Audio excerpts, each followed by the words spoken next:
Can someone hand Lily the kids' menu? She still hasn't figured out real life yet. My sister Madison said it loud enough for the whole table to hear, laughing as she reached for the bread basket. My mom nearly choked on her wine, then started giggling too. I froze with my fork halfway to my mouth. My cheeks went hot, but I forced a tiny smile, the polite, numb one I'd trained myself to wear. That's funny, I said, even though it wasn't. We were at my parents' favorite steakhouse, the kind with dim lights, white tablecloths, and servers who knew my dad by name. He owned Carter Industrial Logistics, and he liked to act like the restaurant was just an extension of his office, another stage where he was the important one. Across from me, Mom dabbed her lipstick with a napkin and smirked. Oh, Maddie, don't tease your sister. She tried that business thing, remember? She waved her hand casually, like swatting away a fly. What was it, honey? Lily Grace Studio? It sounded like a candle brand. It was a branding agency, I said quietly, and it lasted longer than a month. Barely, Madison muttered, stabbing her salad. We're just glad she stopped pretending she was some CEO. That's exhausting to watch. My chest tightened. I focused on my water glass so they wouldn't see my jaw clench. I remembered every second of that year. Late nights on my cheap laptop. Free trials of software I couldn't afford. Pitch calls where my hands shook so hard I had to press them into my thighs. Clients who ghosted. Clients who stayed. It hadn't worked the way I wanted, but it had opened doors, other projects, real money, smarter risks. But to them, it was just a punchline. Dad cleared his throat. Enough, he said, but there was a trace of amusement in his voice. Let her eat, for crying out loud. I almost thanked him until he added, not everyone's built for the grind. Some people just aren't meant to run companies. That's fine. The world needs employees. The words hit harder than Madison's jokes. They sank under my skin, heavy and familiar. I'd heard versions of that line my entire life. You're not tough enough. You're not business-minded. You're too soft. Too distracted. Too. Lily. I sliced into my steak, so I wouldn't say something I couldn't take back. They didn't know about the calls I'd taken from my car in grocery store parking lots. They hadn't seen me quietly build up a list of industrial clients who were desperate for exactly what I offered, modern marketing for old-school companies. They hadn't seen the spreadsheets on my hard drive, the numbers that finally started to look like something real. They definitely didn't know what I'd signed 3 weeks ago. So, what are you doing now? Madison asked, chewing loudly. Still freelancing? Is that what we're calling it? Mom sighed, the theatrical kind. We just want to know you're stable, sweetheart. No more phases. Your father and I have done the whole risk thing. He built his company from nothing. It's not easy. You don't just wake up one day and be your own boss. I swallowed hard. I'm not in a phase. I've been consulting, mostly for manufacturing and logistics brands, helping with their online strategy. Madison snorted. Translation: social media posts. I looked up, meeting her eyes. Translation: I made a mid-sized distributor an extra 7 figures last year just by fixing their digital pipeline. That shut her up for half a second. She blinked, surprised I'd pushed back at all. Then she shrugged, unimpressed. Sure. Dad narrowed his eyes slightly, like he was trying to decide if I was bluffing. Who? He asked. I took a sip of water to buy myself a beat. Dawson Freight, among others. He hummed, clearly recognizing the name. They've been everywhere lately, he admitted. New clients popping up all over. You did that. I shrugged. I helped. He studied me for another moment, then waved it off. Well, good for you. Just don't let it go to your head. Consistency is what matters. One lucky streak doesn't make you a leader. My fingers curled into my napkin under the table. One lucky streak? He had no idea how many sleepless nights had gone into that streak. No idea how many contracts I'd negotiated, how much risk I'd taken on my own name. No one backed me. No one co-signed anything. No one loaned me a dime. Definitely not him. I reminded myself that tonight wasn't about arguing. It was about watching them one last time before everything changed. The The server arrived with more bread, breaking the tension for a moment. Conversation shifted to Madison's upcoming promotion at Dad's company, how she was stepping into leadership. They were already talking about her future office, the team she'd manage, the car she'd lease. I listened, quiet, my heartbeat finally slowing as I focused on my breathing. They still thought Carter Industrial Logistics was untouchable. They had no idea how vulnerable it had become: supply chain issues, rising competition, outdated systems. They had no idea one of Dad's longtime silent partners was desperate to exit and had reached out for help, to me. They didn't know I'd created a separate LLC and, through a carefully structured deal, secured a controlling stake in their beloved company under a different name. They didn't know that in the eyes of the state, on the latest filings, I wasn't just Lily Carter, the creative daughter. I was the majority owner. Madison flicked a crumb off her dress and shot me a pitying smile. Hey, at least you're not asking for money anymore. That's progress. Mom laughed lightly. That's true. We're proud of you for that, sweetheart. Keeping your expectations reasonable. Reasonable. I inhaled slowly, then let it out. Yeah, I said softly. My expectations have changed a lot. Dad reached for his phone, frowning. Speaking of expectations, I got the strangest email from our accountant today. Something about new tax paperwork. I haven't opened it yet, but your name was in the subject line, Lily. Not sure why. My pulse jumped. Here we go, I thought. I lifted my eyes to him, and for the first time all night, I let a real smile curl at the corner of my mouth. You'll find out, I said, steady and calm. Soon. Dad's brows pulled together like he was trying to solve a puzzle he didn't remember starting. Soon, he repeated, leaning back in his chair. Lily, what does that mean? Madison didn't even wait for me to answer. Probably some paperwork mistake, she said with a dramatic sigh. Her name's probably next to some spam box or donation form. Relax. Mom nodded eagerly. Right. Accountants mess things up all the time.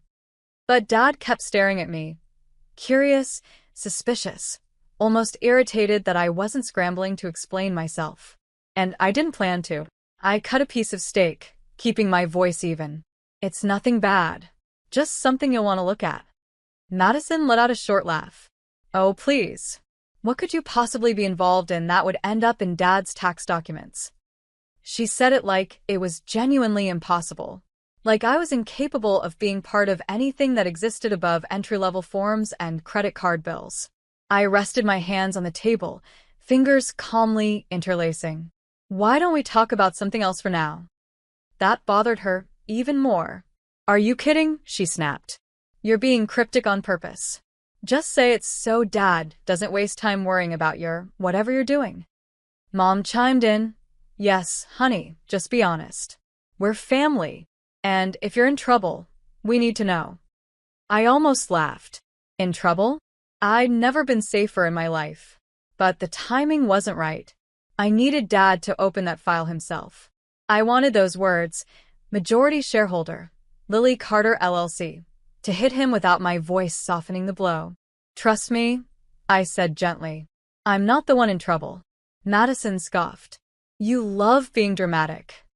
I finally looked straight into her eyes. You'd be surprised how much I've grown out of that. For a moment, she froze. My tone wasn't shaky, defensive, or embarrassed. It was something new, something steady. She didn't know how to handle that. The server arrived with dessert menus, breaking the tension. Mom immediately grabbed hers like nothing had happened. Ooh, creme brulee. Dad, though, didn't look down. He was still studying me, his fingers tapping the tablecloth. If there's something I need to know about my finances or my company, this isn't the place to be coy. His company. That phrase always struck me.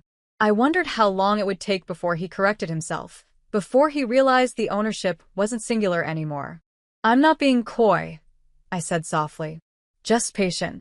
He didn't like that answer, but he didn't press again. Maybe he planned to check the file at home. Maybe he already suspected something. Maybe he didn't want to cause a scene in the restaurant where half the staff treated him like royalty. Madison changed the subject to her promotion. Loudly. Dramatically. Listing every task she'd be taking over at Carter Industrial. Describing the office Dad promised her. Corner windows, modern furniture, the whole upgrade. I nodded and smiled, even as I felt a strange ache twist inside me. She didn't know the truth. The department she was bragging about was one of the divisions losing money. The upgrade she expected had already been denied in last month's board suggestions made by me. She was celebrating a throne that was already wobbling. "You'll see my new office soon," she said smugly. I sipped my water. "I definitely will." Dad rubbed his forehead, suddenly looking tired.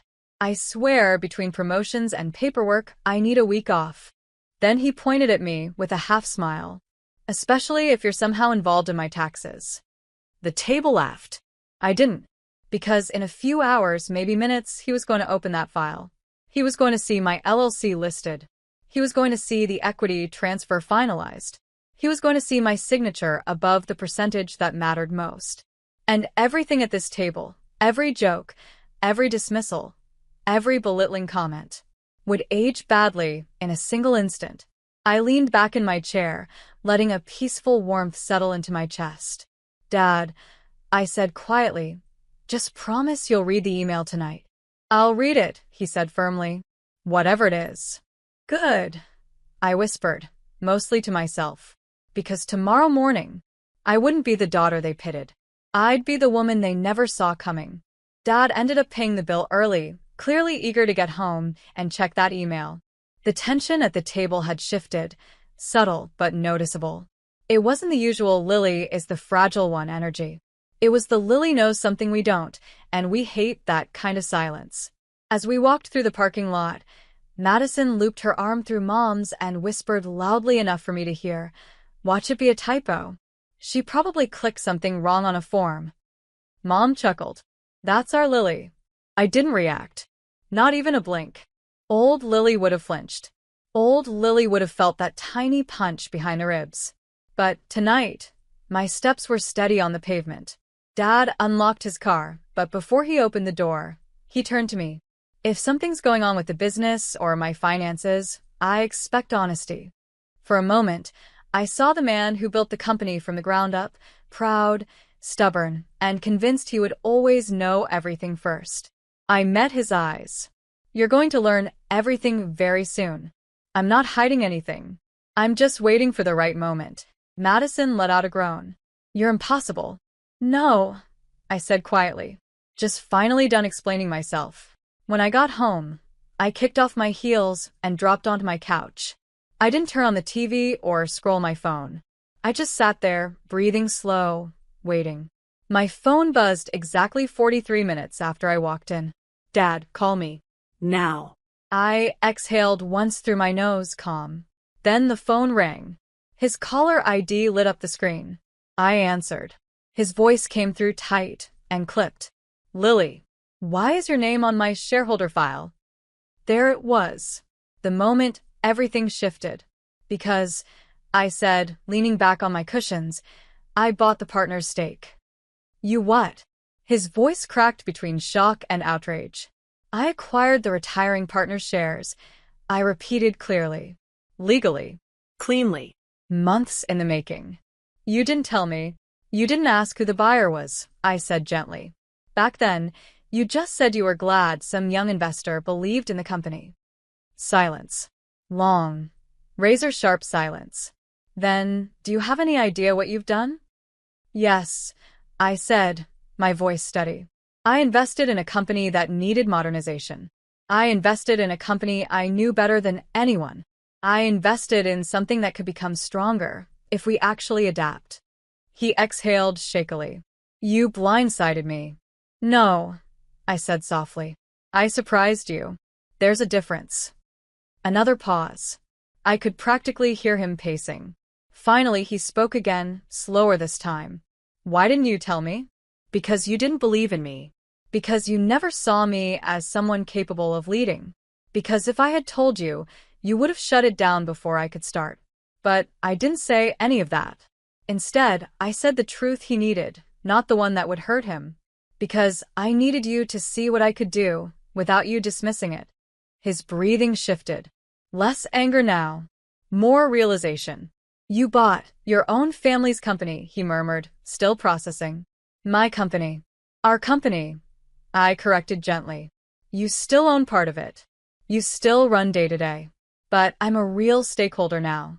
Not a kid at the table. Not a phase. Not a joke.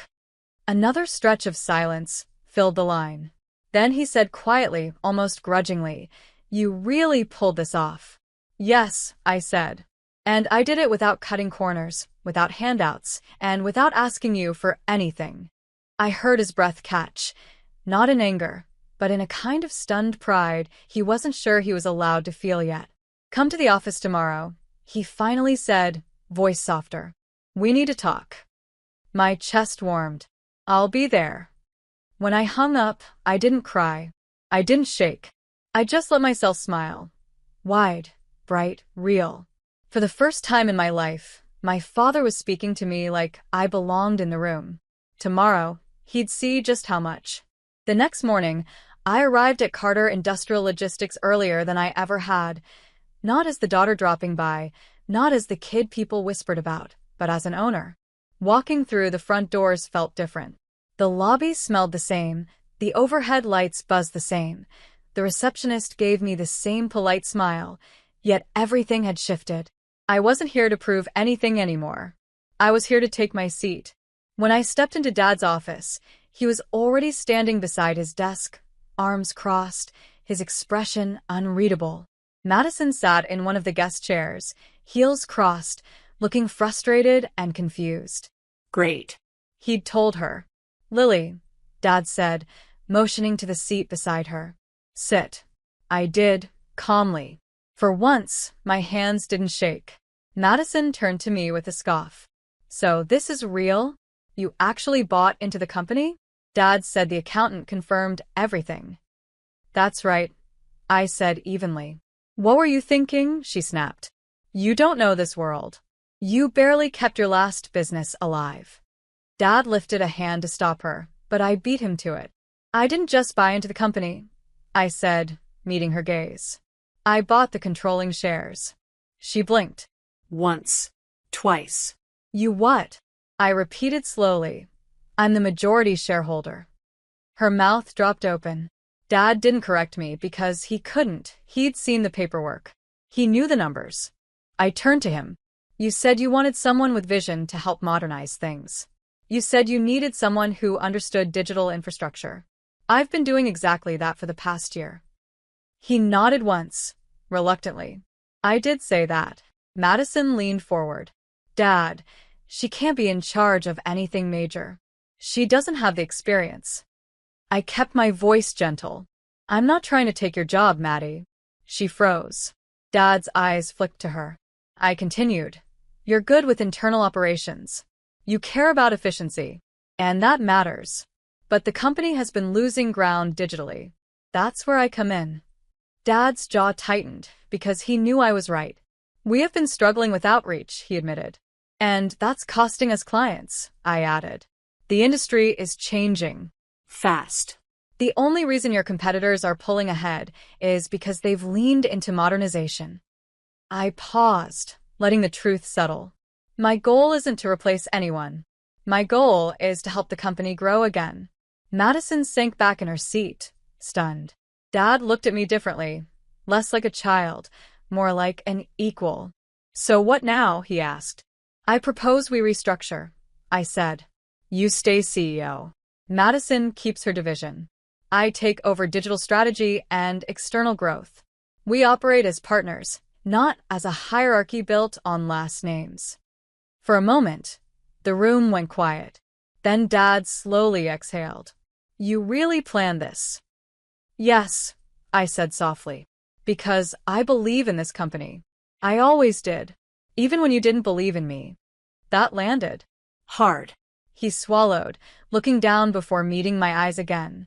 "I'm proud of you, Lily." The words came out rough, like they weren't used to leaving his mouth. "You did something bold. Something smart. Something most people wouldn't dare." Warmth flooded my chest. I didn't need him to gush. I just needed honesty. Madison rolled her eyes, but even she seemed less sure of herself. "So," Dad said, clearing his throat. We start Monday. As partners? I stood and offered my hand. Partners. He shook it, firmly, with respect. Madison stared at us like she was witnessing a plot twist she never saw coming. As I walked out of the office, sunlight streamed through the hall windows, bright and warm. For the first time, I wasn't walking behind anyone's shadow. I wasn't the underestimated daughter anymore. I wasn't the joke at the dinner table. I wasn't the girl who pretended to run things. I was Lily Carter, majority owner, strategist, and leader. And this time, my family finally saw me